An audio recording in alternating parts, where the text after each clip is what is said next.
Oui, alors bonjour tout le monde. Avant de commencer, quelques petites annonces. Les études bibliques, le groupe du jeudi avec Yvon Pierre. Alors nous, on va recommencer jeudi prochain, ça va être au bâtiment ici. Et puis on va commencer l'étude des anges, de la Genèse à l'Apocalypse.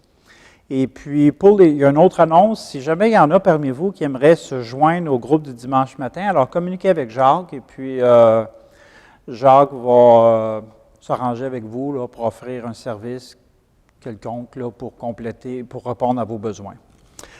Alors, prions avant de commencer l'enseignement de la parole de Dieu. Eh bien, Père éternel, merci. Merci pour la technologie. Merci pour ceux qui comprennent bien comment ça fonctionne. Alors, ce matin, on se penche vers ta parole qui est éternelle. Je te demande qu'elle fasse son chemin dans nos cœurs, dans nos consciences, dans notre intelligence et que ça produise de quoi de concret dans nos vies. Eh bien, Seigneur, je veux te prier pour ces trois groupes qui se réunissent le dimanche matin. Je te prie, Seigneur, que tu parles à leur cœur, parles à mon cœur. En Jésus-Christ que je te demande. Amen. Alors, en décembre, on avait commencé l'étude du psaume 13. Et si vous vous rappelez, ceux qui étaient là, on avait analysé les versets 1 à 3, les 4 expressions qui c'est écrit « jusqu'à quand »,« jusqu'à quand »,« jusqu'à quand » et « jusqu'à quand ». Le titre du message, ça avait été « Quand l'épreuve dure et que Dieu tarde ». Alors, l'étude de ce psaume-là, on va le compléter au mois de février. Aujourd'hui, je vais adresser un autre sujet avec vous. Et le sujet que je vais adresser, c'est résolution. Quelle serait la résolution par excellence des chrétiens? Mais avant ça, le sujet des résolutions, c'est très, très présent au mois de janvier, à chaque année. Alors, il y en a plusieurs qui prennent des résolutions à chaque année. Il y en a plusieurs qui ne prennent plus de résolution pour toutes sortes de raisons. Il y en a qui ne prennent pas de résolution aussi. Et il y en a souvent, comme j'ai dit tantôt, qui ne prennent plus de résolution parce qu'ils sont tellement frustrés de ne pas les avoir tenues qu'ils n'en prennent plus.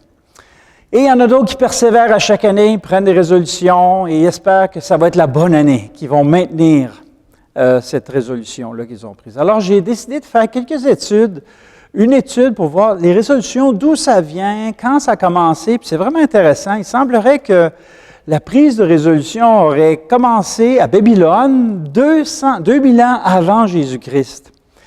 Et on dit que les premiers chrétiens utilisaient même cette journée-là dans l'année, le début de la nouvelle année, pour regarder la dernière année, les erreurs commises et les faiblesses, et réfléchir, mettre ça devant Dieu et prendre les moyens nécessaires pour améliorer la situation. Alors, aujourd'hui, on semblerait que les résolutions les plus communes sont les suivantes. Le sport, les gens veulent faire plus de sport, se mettre en forme. Une résolution qui est très commune aujourd'hui, c'est être plus heureux. Évidemment, perdre du poids. Diminuer la consommation d'alcool, c'est une très populaire. Arrêter de fumer, parmi les plus populaires. Être une meilleure personne aussi. Passer plus de temps avec la famille. Et une qui est extrêmement populaire dans les dernières années, c'est se déconnecter. Alors, beaucoup de gens prennent cette résolution-là, ils veulent se déconnecter plus. Et j'étais vraiment surpris de voir qu'il y aurait seulement 6% de la population qui tiennent leur résolution. Alors, qu'est-ce que c'est une résolution? Quand on regarde la définition dans le dictionnaire, ce serait une décision volontaire, arrêtée après délibération ou réflexion et avec une intention de s'y tenir. Alors, si je vous posais la question à vous ce matin, est-ce que vous êtes de ceux qui prenaient encore des résolutions ou de ceux qui n'en prennent pas de résolution ou de ceux qui voudraient en prendre des résolutions? Quelles sont vos résolutions, si c'est votre cas? Mais la question que je veux discuter ce matin, c'est quelle est, d'une façon biblique, la meilleure résolution pour un chrétien? Alors, j'ai fait des études, j'ai regardé dans la parole de Dieu, qu'est-ce que la parole de Dieu parlait de résolution, et etc. Puis je suis arrivé à un texte qui m'a vraiment frappé. À un homme aussi, c'est Néhémie. Alors, je ne sais pas si vous avez déjà lu le livre de Néhémie, mais Néhémie, comme personnage, là, c'est un homme extraordinaire.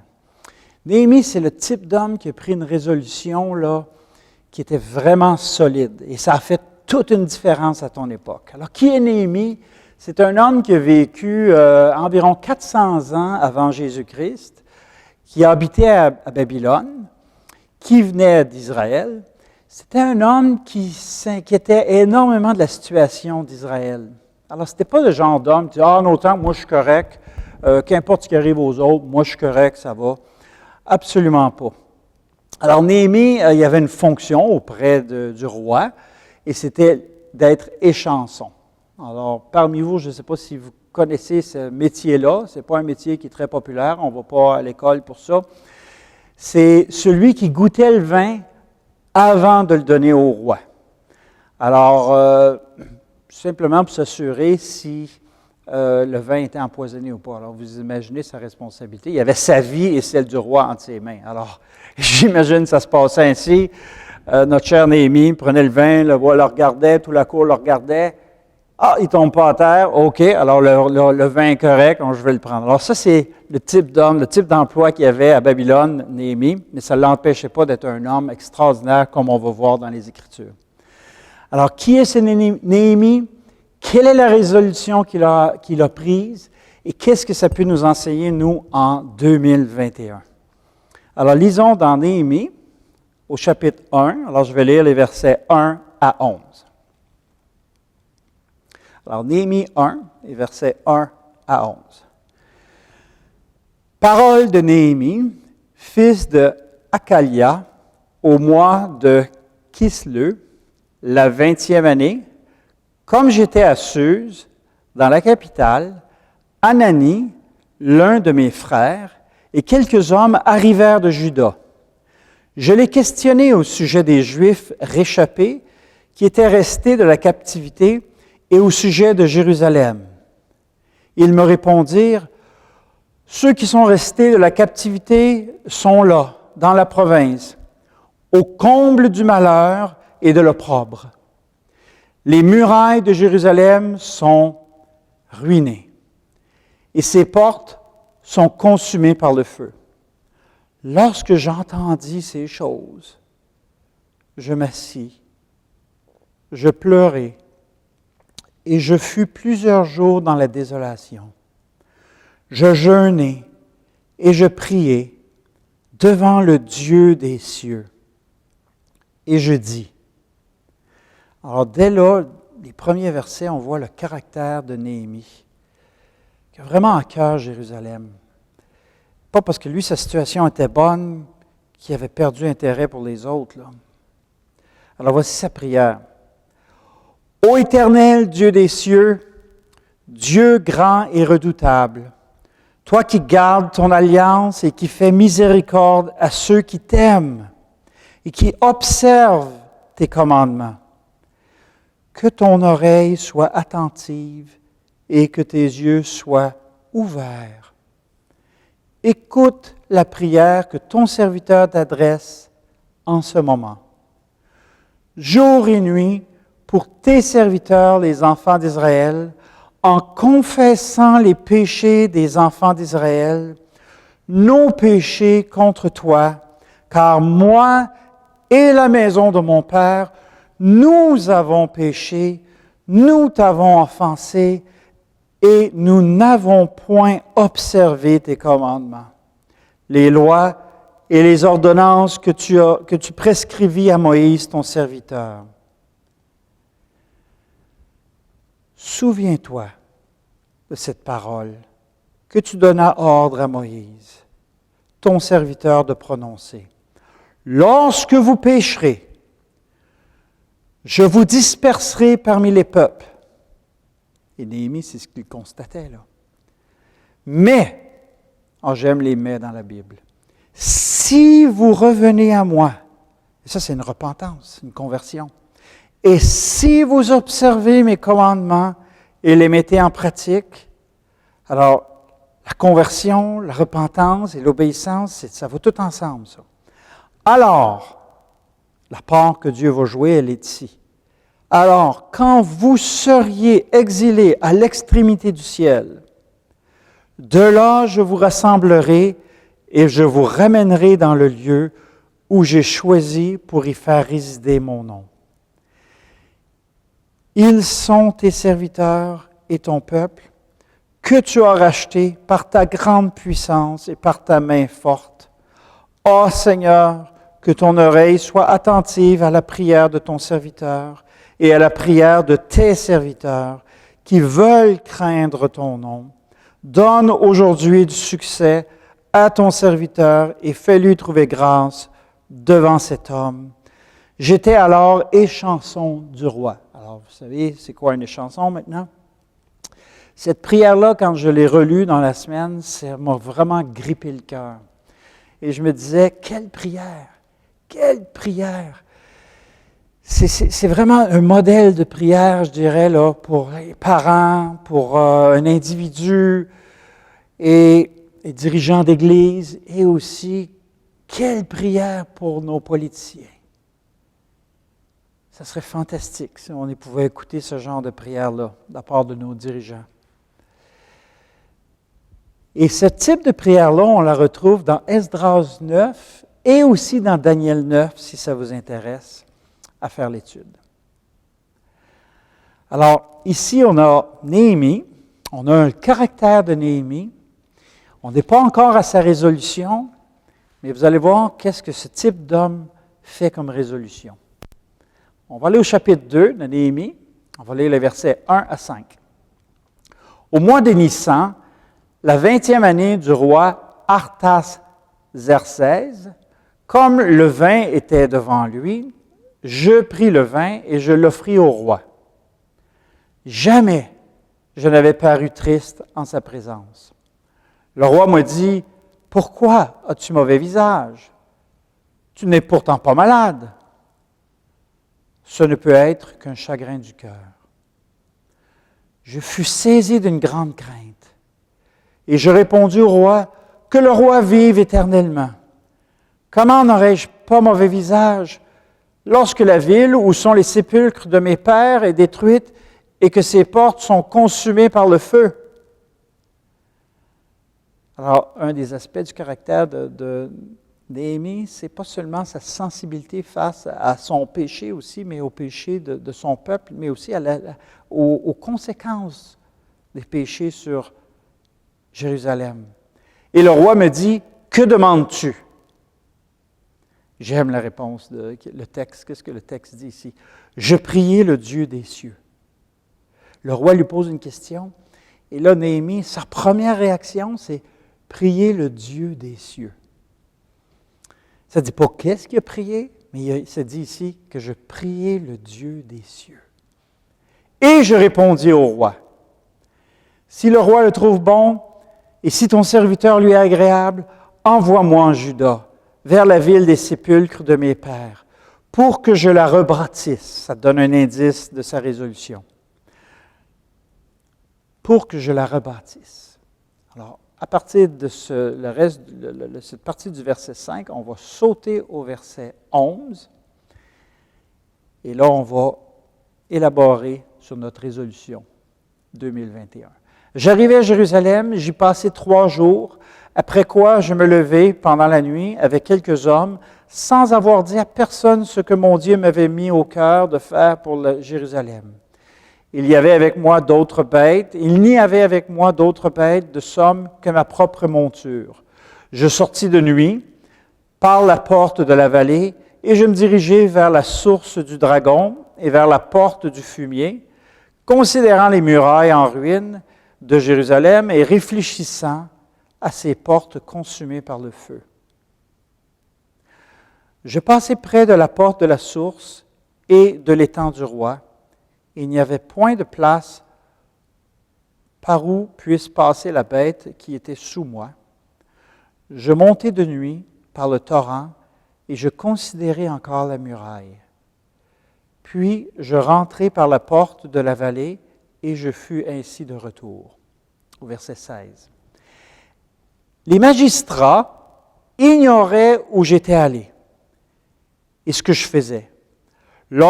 Jusqu'à ce moment, je n'avais rien dit aux Juifs et aux sacrificateurs, ni aux grands, ni aux magistrats, ni à aucun de ceux qui s'occupaient des affaires. Je leur dis alors, vous voyez le malheureux état où nous sommes? Jérusalem est détruite, et ses portes sont consumées par le feu. Venez, rebâtissons la muraille de Jérusalem, et nous ne serons plus dans l'opprobre. Et je leur racontai comment la bonne main de mon Dieu avait été sur moi, et quelles paroles le roi m'avait adressées. Ils dirent, levons-nous et bâtissons. Ils se fortifièrent dans cette bonne résolution. Moi, je vous dis, quand j'ai regardé le sujet des résolutions dans la Bible, c'est, à mon avis, la résolution par excellence des chrétiens. Levons-nous et bâtissons. Et le résultat de cette résolution-là a amené à la construction des murailles en 52 jours. Quelle résolution merveilleuse! Levons-nous et bâtissons. Si chacun ici ce matin, nous prenions cette résolution, l'impact serait le même qu'au temps de Néhémie. Levons-nous et bâtissons. Versus, restons assis et détruisons. C'est vraiment la résolution par excellence des chrétiens. Alors, on va examiner ce matin un peu cette expression-là, levons-nous et bâtissons. Il y a 3 mots, levons, nous et bâtissons. Levons. Quand je dis le mot levons, qu'est-ce que ça évoque? Ça incite à l'action. Levons, levons. Ça fait appel à la volonté et c'est des gestes concrets, ça se voit et ça produit un changement. Et si on regarde comme il faut, c'est quelqu'un est assis et il se lève et tout son corps va vers le haut et non pas vers le bas. Ça, c'est l'expression « levons ». Le « nous », c'est tous, c'est chacun d'entre nous. Alors, ce matin, si je vous dis, vous qui êtes assis et qui m'écoutez, si je dis « levons-nous », c'est tous on se lève. Et ça rejoint le texte ou le thème que Jacques adresse depuis quelques semaines concernant le corps de Christ. Levons-nous, bâtissons. Bâtissons, qu'est-ce que ce mot-là évoque dans votre tête, dans vos cœurs? Quand on dit bâtir, c'est construire, c'est un changement, c'est de l'amélioration. Comment nous, comme chrétiens en 2021, on peut mettre en application ce genre de résolution-là? Simplement, levons-nous et bâtissons. Commençons par notre attitude face aux Écritures. C'est avec la parole de Dieu qu'on bâtit. Ensuite de ça, la prière aussi. On veut être de ceux qui prions les uns pour les autres et les uns avec les autres. Oh, frères et sœurs, comme j'aimerais vous encourager, comme couple, à développer une vie de prière. Prier en couple, c'est bâtir. Prier en famille, c'est bâtir. Prier en Église, c'est bâtir. Et aussi, comment aussi bâtissons, c'est dans notre relation les uns avec les autres, dans nos relations les uns avec les autres. On veut être de ceux qui s'encouragent, qui s'édifient, qui prenons intérêt les uns envers les autres. Ça aussi, c'est bâtir. Alors, tous ces gestes-là, chacun d'entre nous, notre attitude face aux Écritures, face à la prière, les uns avec les autres, ça, c'est bâtir. Notre attitude aussi face à l'Église locale aussi. C'est important, l'Église locale, on ne veut pas la négliger.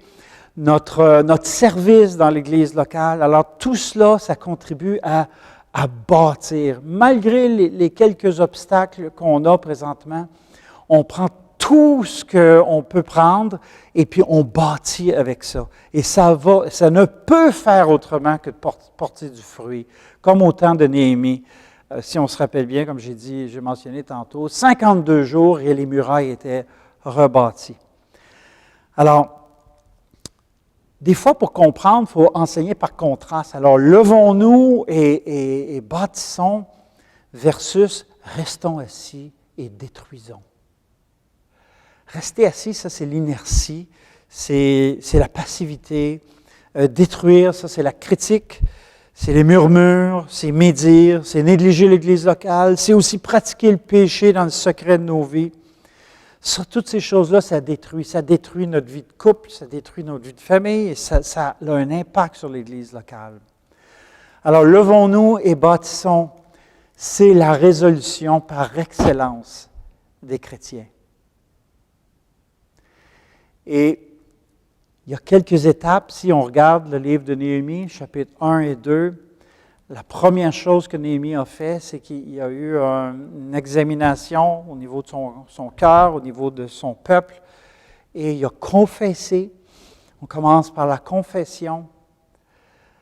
Et d'être honnête aussi, on dit dans le verset 17, c'est dit, « Vous voyez le malheureux état où nous sommes. » Alors Néhémie est allé à Jérusalem et il a fait un constat de la situation. Lorsque ça m'enseigne à moi, ce texte-là, c'est d'être honnête. Être honnête. Et c'est important que chacun d'entre nous, on soit honnête. Honnête. Où est-ce que j'en suis, moi, personnellement, devant Dieu? Qu'est-ce qui se passe avec moi? Qu'est-ce qui se passe avec mon cœur? Regardez aussi mon couple. Quel est l'état de mon couple? Avoir un constat honnête, ensemble, en tant que couple. Et aussi un constat honnête concernant ma famille, mes enfants, où est-ce qu'ils en sont? Et aussi concernant l'Église locale. Et une fois qu'on a fait ce constat-là, devant Dieu, honnêtement, et qu'on fait un peu comme Néhémie, on confesse les égarements, les manquements, les péchés, les négligences. Et là, ça ne s'arrête pas là. Le texte ici nous amène un pas plus loin. C'est dans le fameux verset 18. « Et ils dirent, levons-nous et bâtissons. Et ils se fortifièrent dans cette bonne résolution. » Alors, ne me dites pas que les résolutions, ce n'est pas biblique. C'est vraiment biblique. Cette bonne résolution, ça pour moi, c'est la résolution par excellence des chrétiens. Levons-nous et bâtissons. Et qu'est-ce que moi je m'attends si chacun d'entre nous, on se dit, sais-tu quoi, moi je veux être de ceux et celles qui se lèvent et qui bâtissent. Je veux être de ceux et celles qui se lèvent et qui bâtissent. Ça va avoir un impact dans nos vies personnelles. Il va y avoir un intérêt renouvelé pour la parole de Dieu. Il va y avoir un intérêt renouvelé pour la prière. Certainement un intérêt renouvelé pour la sainteté. Et aussi, il va y avoir une haine renouvelée face au péché. Un désir de servir. Et aussi un intérêt renouvelé pour l'Église locale, la communion fraternelle.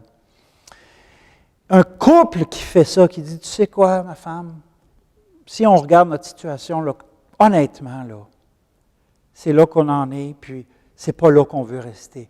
On veut être de ceux-là qui se lèvent et qui bâtissent comme couple. Et savez-vous ce qui va arriver exactement l'inverse de Néhémie. Dans le temps de Néhémie, quand ils ont pris cette décision-là, les murailles ont été remontées, mais je dirais qu'un couple qui dit « levons-nous et bâtissons », là, les murailles vont tomber dans un sens. Ce couple-là, il y a bien des choses qui vont tomber. Il y a une transparence, il y a une communication qui va se rétablir dans le couple. Ça, je suis convaincu de ça. Et ça va avoir un impact aussi sur les enfants. Vous savez, les enfants nous regardent. Hein? Ils veulent voir papa et maman qui sont résolus. Et non pas qui fluctuent, mais qui sont résolus. Les enfants ont besoin de voir ça. Et je crois aussi qu'un une famille avec le leadership du couple qui prennent cette résolution-là, levons-nous et bâtissons, et qui veut dire, bon, bien, en tant que famille, là, maintenant, on veut un couple qui bâtit. Il va y avoir peut-être une reprise des cultes familiales, de la prière en famille, et Dieu sait, des conversions. Demandons-les au Seigneur pour 2021. Et un couple, des couples, une famille, des familles qui prennent à cœur ce texte-là, de cette résolution-là dans Néhémie, ça va avoir aussi un impact au niveau de l'Église locale. Il va y avoir une assiduité, il va y avoir une communion fraternelle, il va y avoir aussi les temps de louange, d'adoration, transformés, un service, un intérêt mutuel qui va être renouvelé. Alors, c'est ce que je voulais vous partager ce matin pour 2021. C'est vraiment ma prière pour chacun d'entre vous. Vous savez, Dieu ne cherche pas des forts et des habiles, là. Ce qu'il cherche, c'est des hommes, des femmes, des jeunes femmes, qui veulent simplement dire, moi, Seigneur, pour 2021, je veux faire partie de ce groupe-là, de se lever et de bâtir. Et Dieu, lui, va s'occuper du reste. Alors que ce soit le cri de ralliement de notre Église pour 2021, levons-nous et bâtissons. C'est vraiment, selon moi, la résolution par excellence des chrétiens. Alors, je vous invite ce matin dans votre petit groupe de discuter de ce thème-là, de ce texte-là, levons-nous et bâtissons. Prions. Eh bien, Père éternel, je veux dire merci pour ta parole qui nous pointe vers toi. Justement, se lever, Seigneur, c'est de partir de bas et d'aller vers toi. Même un mouvement de notre corps vers le ciel. Et bâtir, Seigneur, c'est ça que tu veux. Même dans ces temps de restriction, ça ne nous dérange pas. Nous, ici à Castleman, on veut être de ceux qui se lèvent et qui bâtissent malgré les restrictions. Et Seigneur, il va y avoir du fruit. Je ne sais pas comment, ça c'est ton problème à toi, mais on s'attend à toi, Seigneur Jésus, pour ta gloire. Amen.